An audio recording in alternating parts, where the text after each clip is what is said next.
Nas últimas semanas, estamos vivenciando uma tendência de baixa. E uma tendência de baixa bem dolorosa, que é aquela que cai e ele recupera um pouquinho. Depois ele cai mais e recupera um pouquinho. Essas recuperações, ela acaba trazendo esperança para algumas pessoas.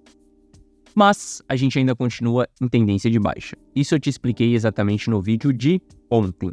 Hoje eu vou te explicar quais são os alvos dessa tendência de baixa, até onde que a gente pode ter essas quedas e quais são os melhores pontos para a gente ficar de olho nas próximas semanas. E o melhor, como que nós devemos nos posicionar diante dessa queda. Bom, Gui Telles na área. Se você não for inscrito no canal, considere se inscrever. Aqui eu trago um mega conteúdo todos os dias da semana, principalmente quando eu falo sobre análise on-chain.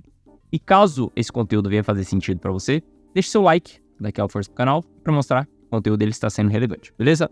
Bom, mas chega de papo, bora ver gráfico, que é o que nos interessa aí. Olha só, pra gente começar, no dia 4 de abril, eu fiz uma publicação dentro da comunidade on-chain. Comunidade on-chain é o meu grupo de investidores mais maduros, onde eu falava que estávamos tendo uma realização muito forte dos investidores de longo prazo, que são os investidores mais maduros do Bitcoin, e que o mercado não iria suportar essa distribuição por mais 12 meses. Ou seja, a gente iria ter um topo ainda em 2024. Quando eu citei 12 meses aqui, eu queria dizer que em algum momento de 2024 nós íamos vivenciar um topo, seja ele um topo periódico ou um topo cíclico. Como essa própria região aqui desse post do dia 4 de abril, nós estamos falando que o Bitcoin estava em $70 mil, essa região ela está se provando ser um topo periódico. Então, quando a gente olha para essa região aqui, a gente vê que a distribuição foi muito forte. E o que eu quero mostrar para você são exatamente as informações que eu fiz nessa publicação aqui do dia 4 de abril. A gente vai analisar elas junto agora. É exatamente esse indicador aqui que eu publiquei no dia 4 de abril, onde a gente via essa diminuição da linha azul aqui. Essa linha azul é a quantidade de bitcoins que está na mão dos investidores mais maduros. A linha vermelha é a quantidade de bitcoins que está na mão dos investidores mais amadores. Aqui, quando eu faço a publicação dia 4 de abril, a gente via que houve uma redução de 900 mil bitcoins da mão dos investidores mais maduros, e esses 900 mil eles foram exatamente para a mão dos investidores mais amadores. E aí a gente teve mais um acréscimo de 121 mil bitcoins que vieram das corretoras exatamente para esses investidores mais amadores aqui. Mas eu quero que você repare no passado, porque o passado ele sempre rima. Olha o que acontece no passado. Sempre que nós temos essas distribuições, a linha azul diminuindo, a linha vermelha subindo, quando a gente tem aqui também a linha azul diminuindo, a vermelha subindo, nós estamos vivenciando um momento de distribuição.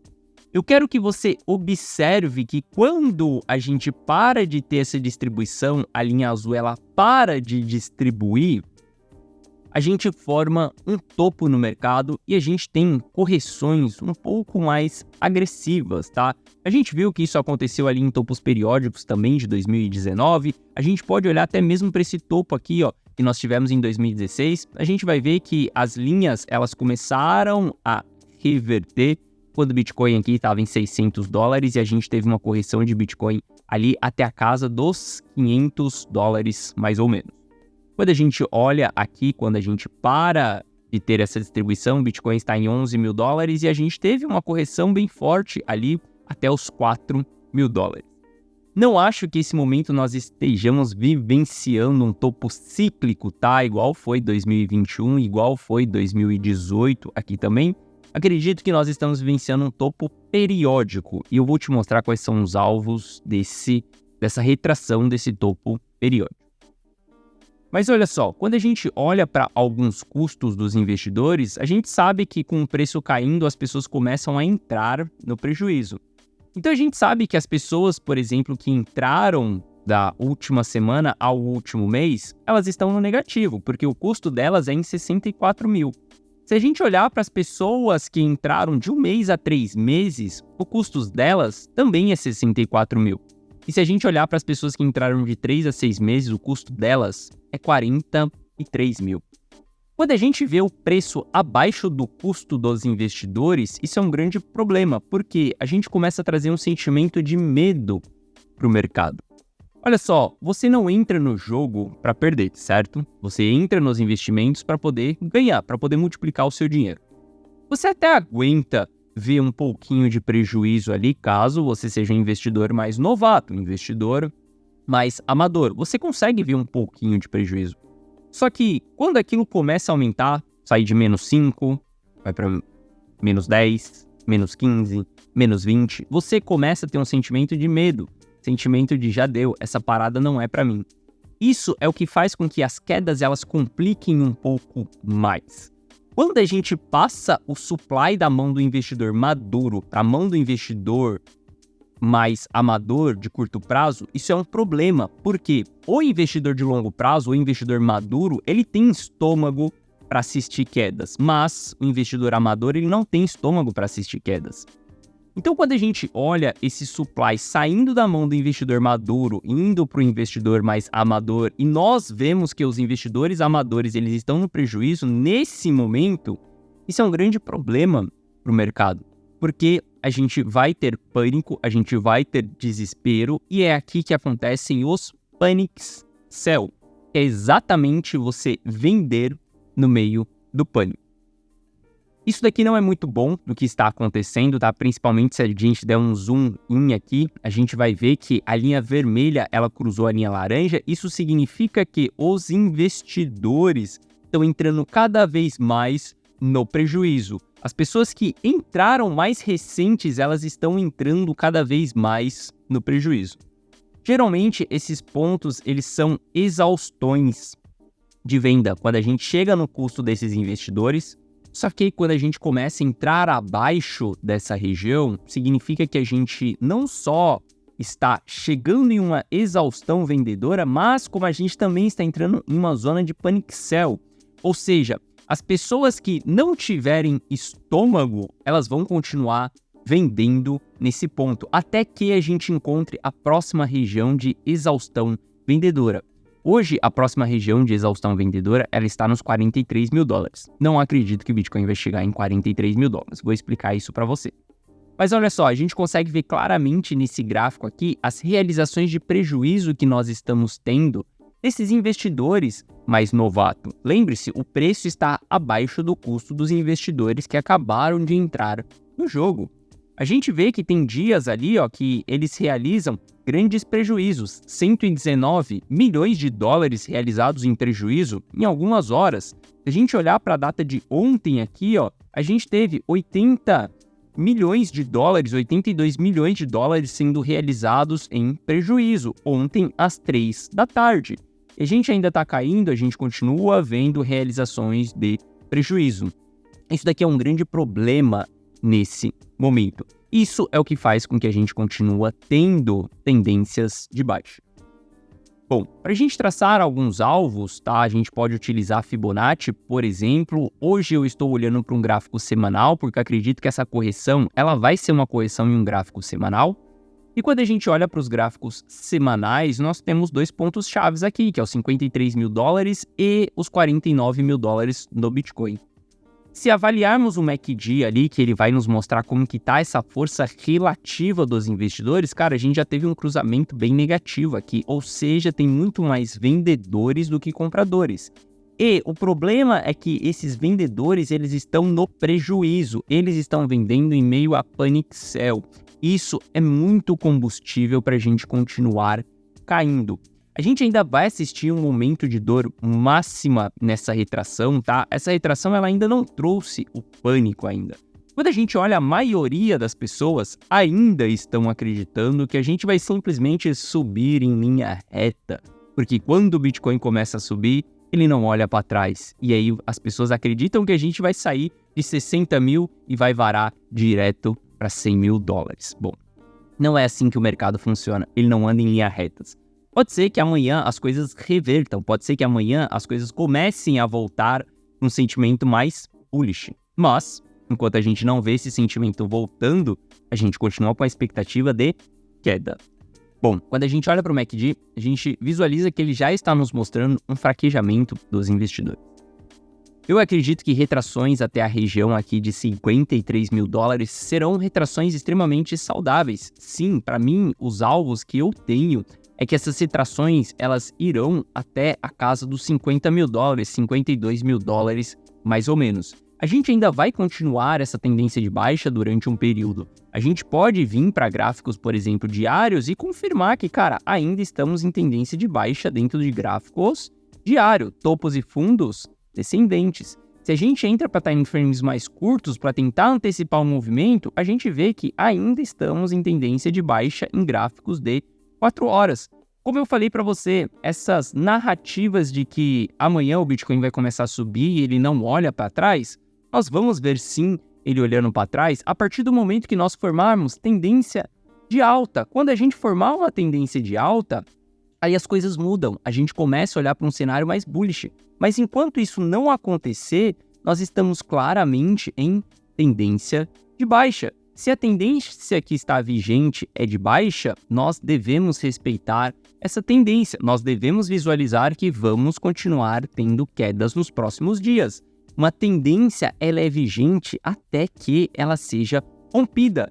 Antes da gente reverter uma tendência dentro de um intradiário, que é um gráfico de 4 horas, não tem como a gente falar que Bitcoin vai continuar subindo dentro de um gráfico diário. O Price Action não está nos mostrando isso. E quando a gente olha para a análise on-chain, ela também não está nos mostrando isso. Ela está nos mostrando que os investidores estão ficando com medo. Eles estão realizando em meio ao prejuízo. E a gente tem muita quantidade de supply na mão desses investidores. Isso daqui é um grande problema nesse momento. Desde o momento que eu fiz essa publicação, dia 4 de abril, dentro da comunidade on-chain, eu venho tomando estratégias mais defensivas dentro das minhas carteiras. Estratégias que é diminuição do risco, seja mover altcoins para Bitcoin, seja transformar Ether em Bitcoin, seja vender posições que estão no lucro e dolarizar aquele lucro. Nesse momento, nós estamos diante de um momento de proteção. Devemos olhar para estratégias de proteção. Cada carteira ela vai se comportar de um jeito. Por exemplo, as carteiras que eu tinha alto lucro, foi realização de lucro e ficou em dólar. As carteiras que eu tinha um lucro considerável em Ether, por exemplo, eu converti Ether em Bitcoin. Porque nesse momento devemos ter uma diminuição do risco. Se a gente está falando que Bitcoin poderia chegar na casa dos 50 mil dólares, a gente vai ver as altcoins caindo mais forte ainda. Porque saca só, quando a gente olha para o gráfico semanal, a gente vê que o Bitcoin ele corrigiu até 0,382 de Fibonacci, certo? Esse 0,382 de Fibonacci é que simplesmente, cara, a gente corrigiu 38% da movimentação de alta que nós tivemos. E quando a gente olha para Ether, por exemplo, ele já corrigiu 50% da movimentação de alta que ele teve. Ou seja, Ether está muito mais fraco do que o Bitcoin. Ele está corrigindo muito mais forte. Se Bitcoin chegar ali na casa de uma correção de 61% da movimentação de alta, a gente vai ver Ether abaixo dos 2.700 ali, que é 61% também. A gente vai ver ele em patamares bem mais baixos. Então, diante desse cenário, não tem por que se expormos ao risco e sim nós devemos entrar com estratégias de proteção. Olha só, se você quer ser um investidor mais maduro, esse jogo não é simplesmente de all-in. Esse jogo não é de você compra tudo aqui ou você vende tudo ali. Não, é um jogo mais estratégico. Porque em uma dessas, em um all-in desses, você pode dar um tiro no seu próprio pé e errar feio na sua tomada de decisão. E se você errar feio, ou você vai perder muito dinheiro, ou você vai perder uma grande oportunidade.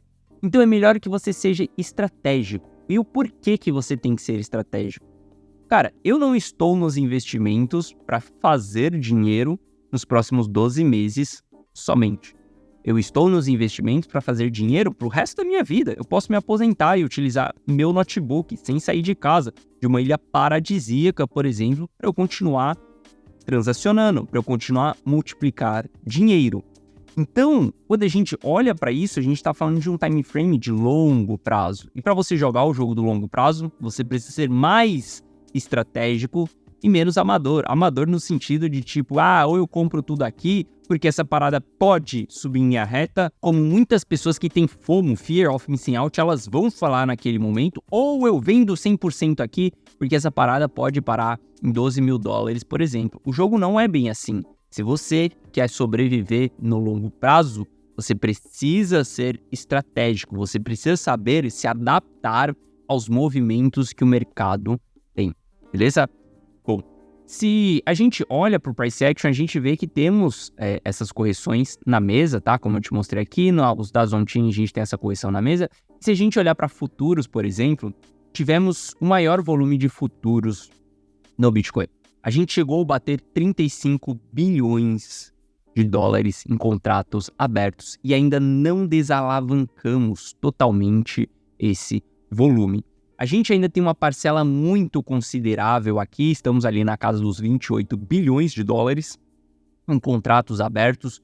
Veja que sempre que a gente tem correções de desalavancagem, nós vamos entrar no nível de desalavancagem de mais ou menos 50% do volume de contratos abertos.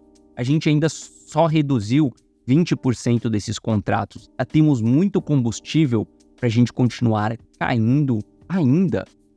E se a gente olhar ali para o supply das stablecoins, por exemplo, a gente vai ver que o supply subiu. O que isso significa? Primeira pergunta que eu te faço é, quando você vende Bitcoin, você troca ele pelo quê? A maioria das pessoas trocam ele por USDT. A maioria das pessoas vão trocar ele por stablecoin. A maioria das pessoas não vão querer voltar para a moeda fiat. Elas vão querer ficar dentro do mercado cripto, dentro das stablecoins. Então, quando você vende um Bitcoin, você troca ele, por exemplo, por stablecoin.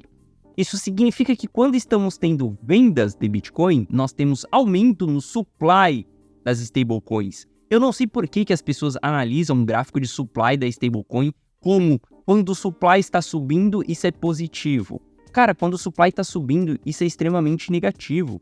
Se a gente avaliar o ciclo aqui, vamos ver claramente que durante as fases de distribuição, o supply aumenta, porque as pessoas estão vendendo Bitcoin e pegando stablecoins. E quando a gente está em formação de fundo, o supply ele diminui, porque as pessoas estão trocando stablecoins por Bitcoin ou por qualquer outra cripto. E quando a gente olha nesse momento aqui, o supply ele subiu bem. E olha só, esse supply subiu bem aqui exatamente aonde o investidor de longo prazo começa a distribuir com mais força. Isso daqui é um sinal claro de realização que nós tivemos no mercado. A gente teve boas realizações, o mercado ele ainda está pesado de que tem muita gente ainda alavancada, esperando que o Bitcoin vai parar em 100 mil dólares nos próximos dias, subindo em linha reta.